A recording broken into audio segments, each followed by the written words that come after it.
Halo, nama saya Rifka Arika Anaufa. Saya dari jurusan Ilmu Komunikasi kelas 1A4.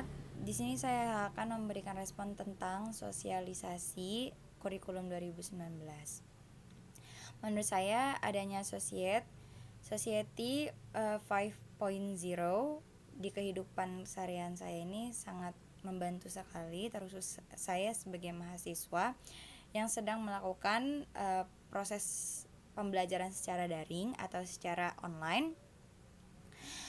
Dengan adanya kurikulum 2019 ini, itu mempermudah sekali, apalagi saat kita sedang mencari informasi dan menurut saya juga teknologi yang sekarang itu lebih canggih dan kita tuh dapat lebih mudah mendapatkan informasi gitu.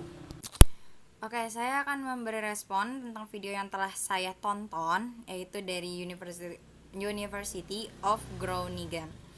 Jadi, menurut video yang saya tonton itu adalah yang video pertama itu gimana sih cara kita untuk menjadi mahasiswa yang lebih produktif dan lebih menempatkan sesuatu itu yang lebih cepat gitu loh. Jadi mengefisienkan waktu, yang dimana dulu kita mengerjakan tugas melalui kertas yang harus kita tulis semalaman, yang harus kita rangkai sedemikian rupa. Tapi di sini dia memberi cara gimana sih cara kita tuh sebagai mahasiswa yang lebih produktif, dituntut untuk bisa lewat media teknologi aja gitu loh. Jadi yang enggak membuang-buang waktu harus nulis gitu. Di sini tuh kita tinggal ngetik aja, terus habis itu juga lebih cepat gitu loh. Nah, untuk video yang kedua di sini saya tertarik banget dan kayak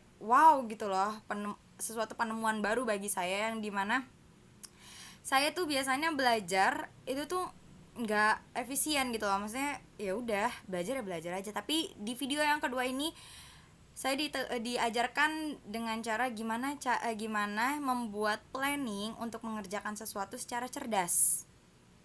Nah, yang dimana itu yang pertama kita harus membuat itu spesifikasi spesifikasi yang khusus gitu loh, untuk menentukan kita bisa nggak sampai ke ujungnya gitu loh. Jadi secara khusus dan mendetail. Terus yang kedua itu tuh ada yang namanya ada waktunya. Jadi dari jam 1 sampai jam 2 itu bisa selesai gak gitu loh. Jadi diperhitungkan waktunya gitu. Terus yang ketiga itu tuh kita tuh harus bisa mengerjakan tugas itu. Jadi balik lagi gitu loh, kita harus bisa ngerjain dari yang mudah dulu baru yang kesusah. Jadi biar nggak meluangkan waktu lama gitu loh. Terus yang keempat yang selanjutnya itu tuh adalah, dan untuk selanjutnya adalah realistis. Jadi di saat kita memang sudah tidak bisa gitu dalam mengerjakan tugas, kita bisa tanya yang lain gitu loh, bisa tanya ke Google contohnya atau ke teman-teman yang lain. Jadi jangan sampai kita tuh nggak ngerjain tugas cuman karena susah gitu loh, bisa cari yang ke yang lain gitu. Terus habis itu juga ada kurun waktunya yang tadi udah saya jelaskan. Itu yang pertama kan dari jam 1 sampai jam 2 itu gimana caranya kita bisa sampai selesai dalam 1 jam itu. Nah, yang tadi kurun waktunya gitu guys.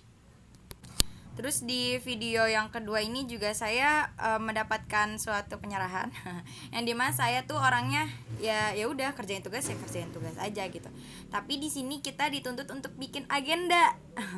Jadi agenda ini yang membuat kita tuh terspesifikasi, terkhususkan gitu, yang dimana misalnya setelah jam 2 kita selesai mengerjakan tugas fisika itu, kita lanjut ngapain lagi nih dari jam 3 sampai jam 4 kita ngapain lagi gitu loh. Bener-bener sedetail itu. Jadi yang wow gitu loh, menurut saya kayak wow, saya aja nggak pernah kepikiran untuk membuat seperti itu gitu. Jadi saya banget kayak wow, kayak dapat ilmu yang bagus gitu loh, gitu sih menurut saya. Terima kasih.